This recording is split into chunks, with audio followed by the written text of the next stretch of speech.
എല്ലാ മാന്യപ്രേക്ഷകർക്കും ഒരിക്കൽ കൂടെ ട്രൂ ടോക്കിലേക്ക് സ്വാഗതം. കഴിഞ്ഞ എപ്പിസോഡുകളൊക്കെ അനേകർക്കാണ് വളരെ വളരെ അനുഗ്രഹമായി തീർന്നത്. ഇന്ന് ഒരു പുതിയ വിഷയമായിട്ട് നിങ്ങളുടെ മുമ്പിൽ എത്തിയിരിക്കുകയാണ്. എന്താണ് ഇന്ന് നമ്മൾ ചർച്ച ചെയ്യാനായിട്ട് പോകുന്നത്? ഇന്ന് നമുക്ക് ചർച്ച ചെയ്യാൻ എനിക്ക് തോന്നുന്നത് നമ്മൾ ഈ സോഷ്യൽ മീഡിയയെക്കുറിച്ച് ഒന്ന് കാര്യമായിട്ട് ചർച്ച ചെയ്യാൻ തോന്നുന്നു. സോഷ്യൽ മീഡിയയെക്കുറിച്ച്. ഈ സോഷ്യൽ മീഡിയയെക്കുറിച്ച് പറയുമ്പോൾ എൻ്റെ ജീവിതാനുഭവങ്ങൾ, എൻ്റെ ടെസ്റ്റ് മണിയും കൂടെ ചേർത്ത് ഞാൻ തീർച്ചയായും നമ്മൾ ഉദ്ദേശിക്കണം. അപ്പോൾ ഞാൻ 6ാം ക്ലാസ്സിൽ പഠിച്ചുകൊണ്ടിരിക്കുന്ന സമയത്താണ് ഞാൻ മമ്മിയുടെ വീട്ടിൽ നിന്ന് പഠിക്കുന്നത്. അപ്പോൾ എൻ്റെ അങ്കിളിന് ഒരു ക്രിസ്തീയ പത്രം ഉണ്ടായിരുന്നു. അപ്പം വെൺമണിയിലുള്ള ഒരു ആൻറ്റിയുടെ പത്രം 2 വർഷമായിട്ട് നടത്തിക്കൊണ്ടിരിക്കുക. അപ്പോൾ അതിൻ്റെ പേര് നിത്യജീവൻ എന്ന് പറഞ്ഞ ഒരു ക്രിസ്തീയ പത്രം. അപ്പോൾ ഈ പത്രം ഏകദേശം ഒരു 7000 സർക്കുലേഷൻ ഉണ്ടായിരുന്നു. അപ്പോൾ വളരെ ഫേമസ് ആണ്. അപ്പോൾ ആ ആൻറ്റി വിദേശത്ത് പോയ ഒരു അമേരിക്കയിലോട്ട് പോയപ്പോൾ 2 വർഷത്തേക്ക് എൻ്റെ അങ്കിളിനെ ചുമതലപ്പെടുത്തി നടത്തിക്കൊള്ളാൻ വേണ്ടിയിട്ട്. അപ്പോൾ അങ്ങനെ ഞാൻ ഈ പത്രം പബ്ലിഷ് ചെയ്യുന്നതിന് തൊട്ട് മുമ്പ് ഇതിൻ്റെ DTP വർക്കും മറ്റു കാര്യങ്ങളൊക്കെ ജസ്റ്റ് ചെറിയ പ്രായത്തിൽ തന്നെ ഞാനൊന്ന് കണ്ട് മനസ്സിലാക്കും. ശരി. അപ്പോൾ എവിടേക്കാണ് പ്രധാനപ്പെട്ട വാർത്തകൾ കൊടുക്കേണ്ടത്, ഏത് ഭാഗത്താണ്, അപ്പോൾ അതിലും കുറഞ്ഞ പ്രാധാന്യം കുറഞ്ഞ വാർത്ത എവിടെയൊക്കെ വരും. പിന്നെ 2ാമത്തെ പേജിലോട്ട് പോകുമ്പം എഡിറ്റോറിയൽ സെക്ഷന്, അവിടെ നമ്മൾ എന്തെല്ലാം ആണ് ആ എഡിറ്റോറിയൽ എഴുതേണ്ടത്. ആ എഡിറ്റോറിയൽ കോളം കഴിഞ്ഞാൽ തൊട്ടടുത്ത സ്ഥലത്ത് എങ്ങനെയാണ് ബാക്കി വാർത്തകൾ കൊടുക്കുന്നത്. പിന്നെ അകത്ത് പിന്നെ നമ്മൾ മെയിനായിട്ടും ഓരോരുത്തരുടെ ലേഖനങ്ങളായിരുന്നു. അപ്പം ഞാൻ 1-2 പാസ്റ്റർമാരുടെയൊക്കെ ലേഖനങ്ങൾ കളക്ട് ചെയ്യാൻ പോയത് എനിക്ക് ഓർമ്മയുണ്ട്. വളരെ ക്യൂരിയസ് ആയിരുന്നു. അപ്പോൾ അന്ന് ഈ ഫേസ്ബുക്കും യൂട്യൂബും ഒന്നും ഇല്ലാതിരുന്നൊരു സമയമാണ്. അപ്പോൾ എനിക്കിതൊരു കൗതുകകരമായിട്ട് തോന്നി. കാരണം നമ്മൾ DTPs എല്ലാം സെറ്റ് ചെയ്യുന്നു, ലേഖനങ്ങൾ സെറ്റ് ചെയ്യുന്നു, പ്രധാനപ്പെട്ട വാർത്തകൾ സെറ്റ് ചെയ്യുന്നു. അങ്ങനെ പോയി അത് പിന്നീട് എൻ്റെ ഓർമ്മ ശരിയാണെങ്കിൽ 12 പേജുള്ളൊരു പത്രമായിരുന്നു. അത്രയുണ്ടായിരുന്നു? 12 പേജ് ഉണ്ടായിരുന്നു.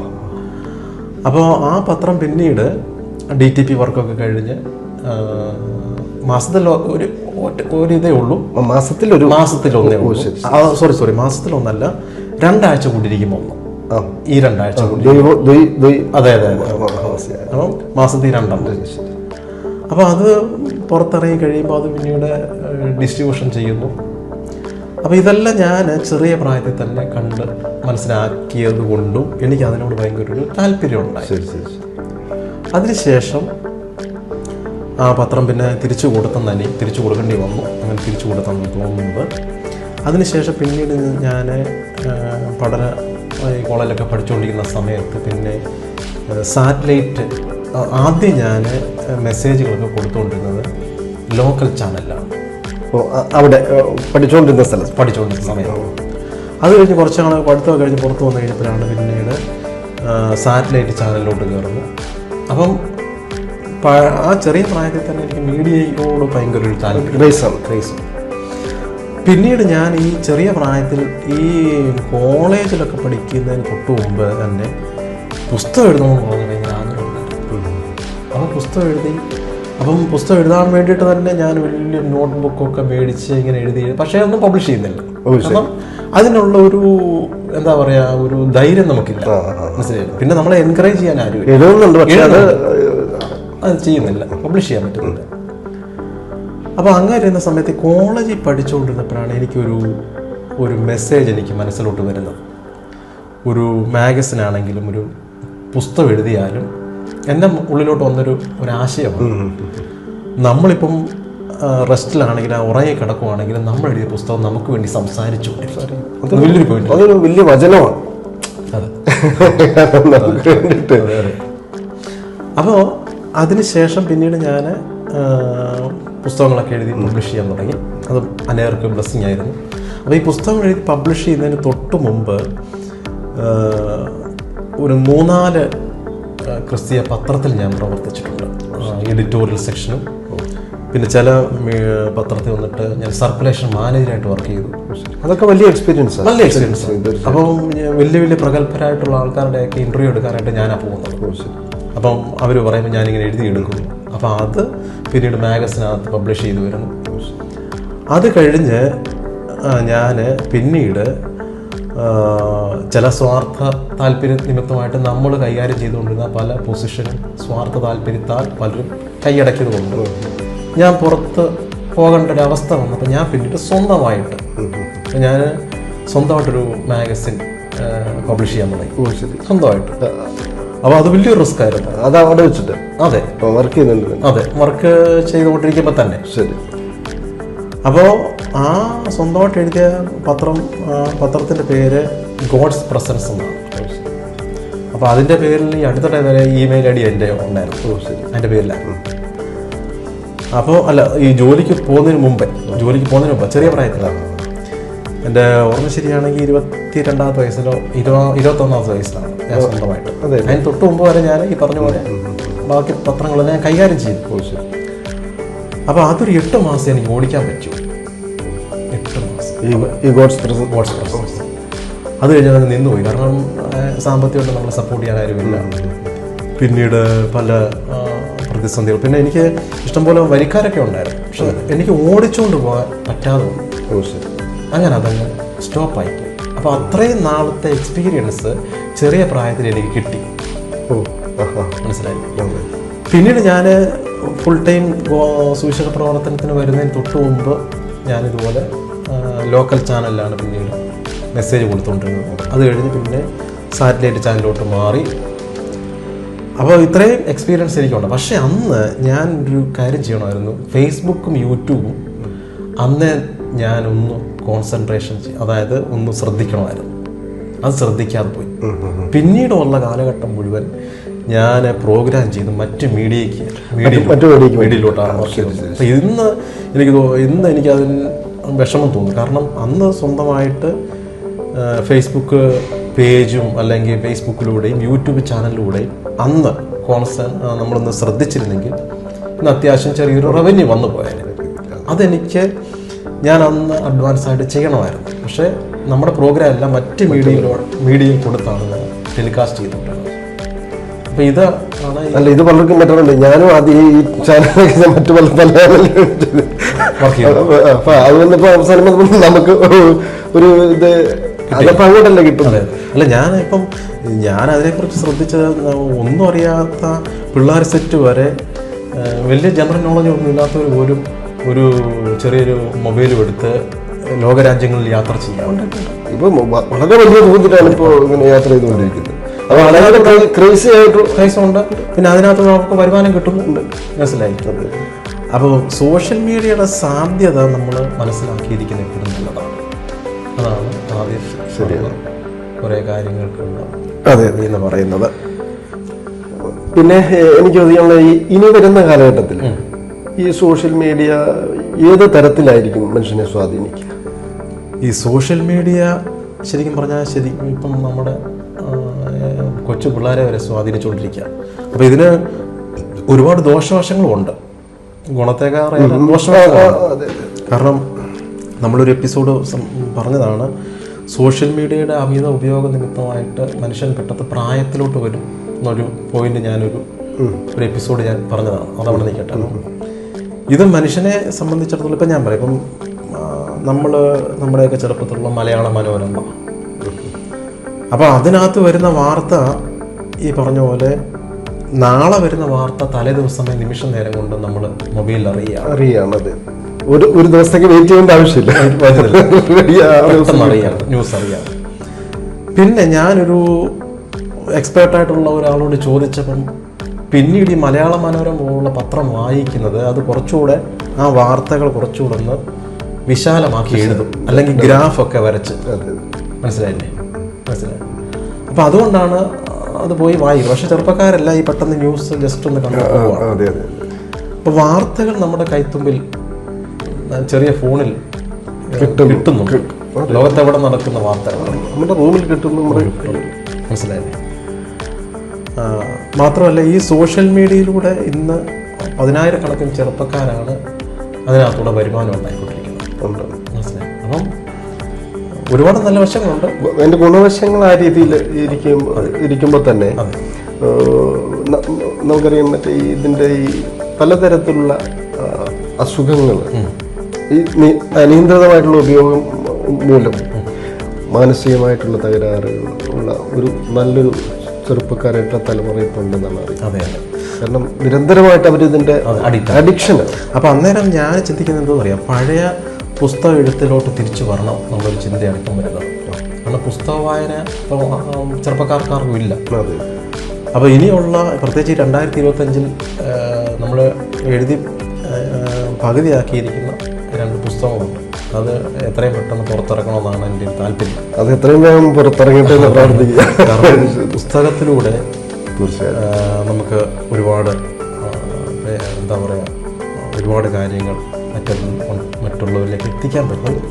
പിന്നെ പുസ്തക വായനയിൽ നമ്മൾക്കൊന്ന് തീർച്ചയായിട്ടും അല്ല, മറ്റ് മീഡിയ ഏതെല്ലാം തരത്തിലുണ്ടെങ്കിലും പുസ്തകം എന്നുള്ളത് ഒരു പ്രത്യേകതയാണ്. അതെ, കാരണം അത് നമ്മൾ തലമുറകൾ കഴിയുമ്പോഴും ഇത് ഓൾറെഡി അതിന്റെ സ്ഥാനം നിലയ്ക്കുന്നില്ല. അതിന്റെ ഒരു ഇതെന്ന് വെച്ചാൽ എൻ്റെ ചെറുപ്പത്തിലേക്ക് നമ്മൾ ഓരോ ക്രിസ്ത്യ ബുക്ക് സ്റ്റോളിൽ ചെല്ലുമ്പോൾ നല്ല നല്ല ഇപ്പോൾ ഉണർവിന് കാരണക്കാരായി തീർന്ന പലരുടെയും പുസ്തകങ്ങൾ കിട്ടുമായിരുന്നു. പക്ഷെ ഇന്ന് ഞാൻ ഒരുപാട് പിന്നെ നമ്മുടെ ക്രിസ്ത്യ ബുക്ക് സ്റ്റോളിൽ ചെന്നാൽ പോലും പഴയ പുസ്തകങ്ങളൊന്നും കാണാനില്ല. മനസ്സിലായില്ലേ? പക്ഷെ അന്ന് ഞാൻ സ്കൂളിൽ പഠിക്കുന്ന സമയത്ത് ഈ പറഞ്ഞ പോലെ ഒരു രാജ്യത്തിൻ്റെ ഒരു ദേശത്തിൻ്റെ ഉണർവിന് കാരണക്കാരനായി തീർന്ന ദൈവദാസന്മാരുടെ അപ്പോൾ അങ്ങനെ നമുക്ക് തന്നെ പ്രചോദനം ഉൾക്കൊള്ളാൻ കഴിയുന്ന ഒരുപാട് പേരുടെ പുസ്തകങ്ങൾ പണ്ടത്തെ എൻ്റെയൊക്കെ ചെറുപ്പത്തിൽ കിട്ടുമായിരുന്നു. പക്ഷെ ഇന്ന് അതൊന്നും കാണാനേ.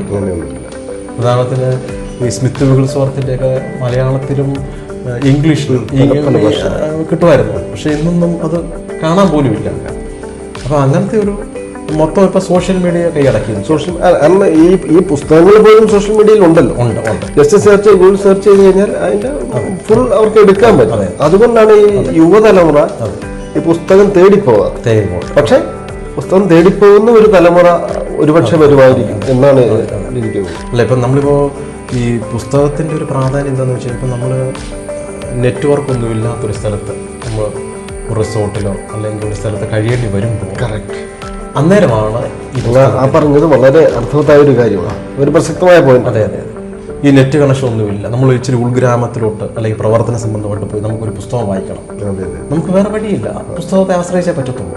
അപ്പോൾ നമുക്ക് അവിടെ 1-2 മണിക്കൂർ പുസ്തകം നമ്മുടെ ഒരു പ്രിന്റഡ് മാറ്റർ നമ്മുടെ കയ്യിലുണ്ടെങ്കിൽ നമുക്ക് വായിക്കാൻ പറ്റും. വല്ലാത്ത ലോൺലിനെസ് ഫീൽ ചെയ്യുന്ന സമയത്ത് പോലും യൂസ്ഫുൾ ആണ്. അതാണ് മീഡിയയുടെ പ്രത്യേകത എന്ന് പറയുന്നത്. പിന്നീട് നമുക്ക് ഈ പൊതുവിൽ എങ്ങനെയാണ് മീഡിയ പൊതുവിൽ നമ്മുടെ സമൂഹത്തിൽ ഏതെല്ലാം തരത്തിൽ അതിൻ്റെ പ്രയോജനം ഏതൊക്കെ രീതിയിലാണ്? പ്രയോജനം എന്ന് വെച്ച് കഴിഞ്ഞാൽ നമ്മൾ പെട്ടെന്ന് വാർത്തകൾ മെയിനായിട്ട് പെട്ടെന്ന് അറിയുന്നു. അത് നമുക്ക് ഒരു പ്രയോജനമാണ്. ഇപ്പോൾ തന്നെ നമ്മുടെ ഇന്ത്യ കാശ്മീർ അതായത് പാകിസ്ഥാനുമായിട്ടുള്ള പ്രശ്നത്തിൽ നമ്മുടെ പല സ്നേഹിതരും വിദേശ രാജ്യത്തും അല്ലെങ്കിൽ ഇൻ്റർനാഷണൽ യാത്രയും അതുപോലെ തന്നെ ഡൊമസ്റ്റിക് യാത്രയൊക്കെ ചെയ്തവരൊക്കെ ഉണ്ട്. അപ്പോൾ ഈ സോഷ്യൽ മീഡിയ ഉള്ളതുകൊണ്ട് പെട്ടെന്ന് അറിയാൻ പറ്റി നാളെ അല്ലെങ്കിൽ അടുത്ത മണിക്കൂർ പോകാനുള്ള ഫ്ലൈറ്റ് ക്യാൻസൽ ആയിരിക്കുന്നു. മനസ്സിലായില്ലേ? അപ്പോൾ നാളെ പോകാനുള്ള ഫ്ലൈറ്റ് 5 മണിക്കൂർ കഴിഞ്ഞ് പുറപ്പെടുത്തുള്ളൂ.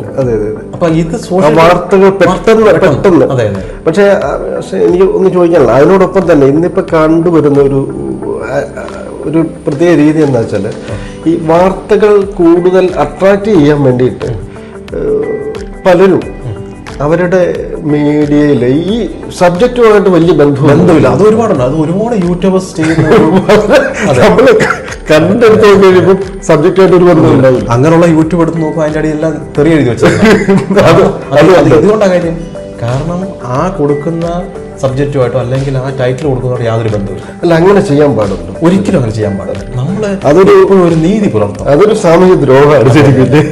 നമ്മളിപ്പോൾ ഫേസ്ബുക്കിലൂടെ അല്ലെങ്കിൽ യൂട്യൂബിലൂടെ ആണെങ്കിലും നമ്മൾ അതിനോട് ആ വാർത്തയോടാണെങ്കിലും നമ്മൾ ചെയ്യുന്ന കണ്ടന്റിനോടാണെങ്കിലും ഒരു നീതി പുലർത്തുവാണെങ്കിൽ നിശ്ചയമായിട്ടും അത് അനേകം നാളുകൾ കഴിഞ്ഞാൽ നിലനിൽക്കുന്നതാണ് ഞാൻ മനസ്സിലാക്കുന്നത്. തീർച്ചയായിട്ടും അങ്ങനെ പ്രയോഗിച്ച ആ പോയിന്റ്, ആ വേർഡ് നീതി പുലർത്തുക. അതെ, ഇതാണ് ഒരു യഥാർത്ഥത്തില് ഒരു ക്രിയേറ്ററുടെ അല്ലെങ്കിൽ ഒരു മീഡിയ പേഴ്സന്റെ ഏറ്റവും പരമമായിട്ടുള്ള ഒരു ലക്ഷ്യം ഇതായിരുന്നു.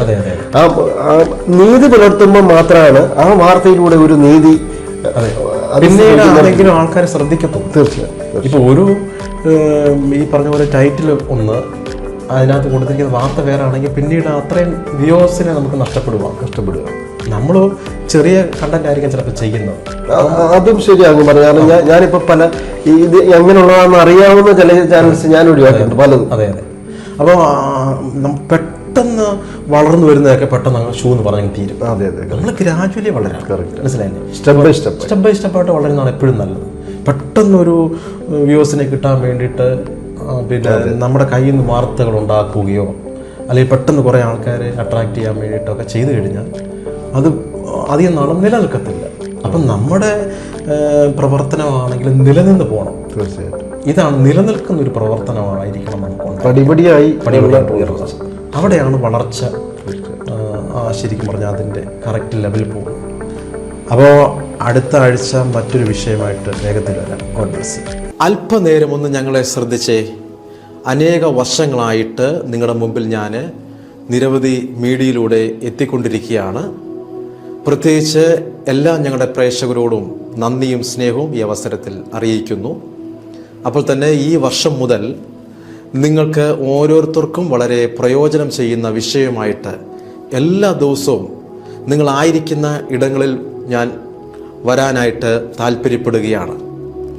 ആയതിനാൽ നല്ല നിലയിൽ വീഡിയോ ഷൂട്ട് ചെയ്തും പ്രൊഫഷണൽ രീതിയിൽ എഡിറ്റ് ചെയ്യേണ്ടതും വളരെ ആവശ്യമാണ്. അതിന് ചിലവുകൾ വളരെ ഉണ്ട്. നിങ്ങളുടെ സാമ്പത്തികത്തിൻ്റെ ചെറിയൊരു ഭാഗം ഇതിനായിട്ട് നീക്കി വച്ചു കഴിഞ്ഞാൽ ഇത് നിമിത്തം അനേക ജനങ്ങൾക്ക് ആശ്വാസകരമായി തീരുമെന്ന് ഞാൻ ഉറപ്പ് പറയുകയാണ്. ഇതോടൊപ്പം ഗൂഗിൾ പേ നമ്പർ ഉൾപ്പെടുത്തുന്നു. ബിജു ജോൺ മാത്യു 9847164993 എന്ന നമ്പറിലേക്ക് നിങ്ങൾക്ക് ഗൂഗിൾ പേ ചെയ്യാം. നമുക്ക് ഒരുമിച്ച് മുന്നേറാം. ദൈവം നിങ്ങളെ അനുഗ്രഹിക്കുമാറാകട്ടെ. കൂടുതൽ അനുഗ്രഹിക്കപ്പെട്ട ശുശ്രൂഷകൾ നിങ്ങളിലേക്ക് എത്തുവാൻ ഇപ്പോൾ തന്നെ Elohim global ministry channel subscribe ചെയ്യുക, അനേകരിലേക്ക് ഷെയർ ചെയ്യുക. ദൈവം നിങ്ങളെ ധാരാളമായി അനുഗ്രഹിക്കും.